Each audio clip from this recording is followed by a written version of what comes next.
How to check your Landbank username or user ID.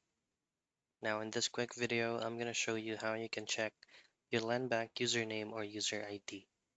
Now in the very first place that you have created a Landbank account, you're always going to be using your accredited or your valid email address. So the first step that you can do is to access your email address, then type in Landbank username or user ID, and you should be able to check it from there.